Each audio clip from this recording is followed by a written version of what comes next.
Are you looking for ways to stay on track with your 2020 goals? Tune in to Agent Hacks right now. The real estate industry is full of people doing things a certain way because that's how they always have been done. These are not those techniques. If you want to get punched in the throat with the most aggressive and innovative ways to generate business and run your real estate practice, check out Agent Hacks. So it's 2020.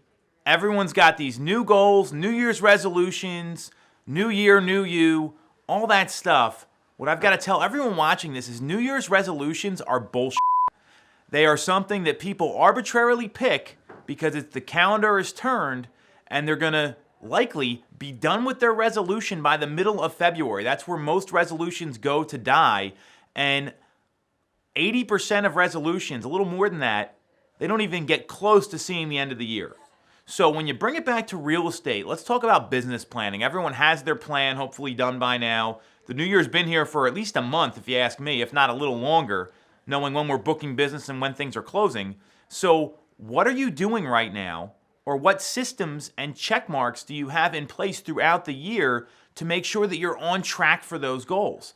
The mistake I see a lot of people make is they come up with these business plans, they think they're going to be great, and then all of a sudden, they never look at them again and fall back into the behaviors and habits that made them want to come up with this new business plan in the first place. This happens all the time.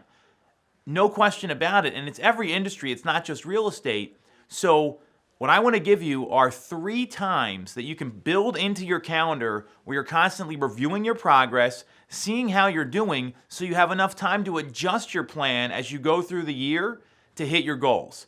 So the first review you should be doing is a weekly review of your numbers, meaning how many appointments did you set? How many appointments did you go on? How many homes did you put under contract? And look at that based on your yearly goal. So let's say you want to sell 50 homes for the year to make the number really easy. Well, that means every week you need to be putting at least 1 home under contract, including the 2 weeks vacation you might take, even if it's a little more. And how many appointments do you need to go on to put those homes under contract? So you just take the number, you divide it by the number of weeks you're going to work, and you've got your weekly micro goal. And you should be checking in with yourself weekly if you're hitting that or not. That's your weekly business plan. Then you should be doing the same thing monthly. How many homes do you need under contract? How many people do you need to talk to every month? How many appointments do you need to set? And how many appointments do you need to go on? Because these are going to be all the lead indicators of your business. And if you see that you're lacking in conversations, those are activities, those are things you can control, then you can adjust how many phone calls you make, adjust how many people you're talking to, so if you're behind in January, you can get ahead in February. And the third review you should be doing is a quarterly review, because we know that there's a little bit of a seasonal fluctuation in our marketplace and in most markets in general. Where we are here, 60% of all the business that gets done is usually booked before the end of June, plus or minus a percentage point or two. This is a number that is a historical data trend we see. So now you know that at the end of June, you need to have 60% booked. What does that mean for the end of the first quarter? And what do you need to do in Q3 and Q4? And again, all you're doing is looking at your numbers. So obviously you got to track and measure them.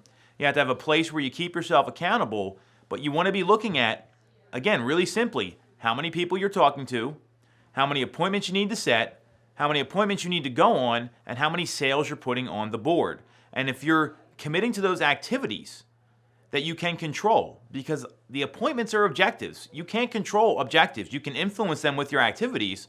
The biggest activity you can make is getting people on the phone and having conversations, and then working your database appropriately, doing all the appropriate follow-up. I could talk to you about this all day. The point of this video here is you need to have a weekly review, a monthly review, and a quarterly review, and know what the benchmarks are as you build out your plan. And if you haven't done that yet, now's a great time to do it. So when you're in the first week of 2020 and you have that review with yourself to hold yourself accountable, you know exactly what you need to do the following week. You got any questions about this? You know where to reach me. Otherwise, I'll be back next week. Happy New Year.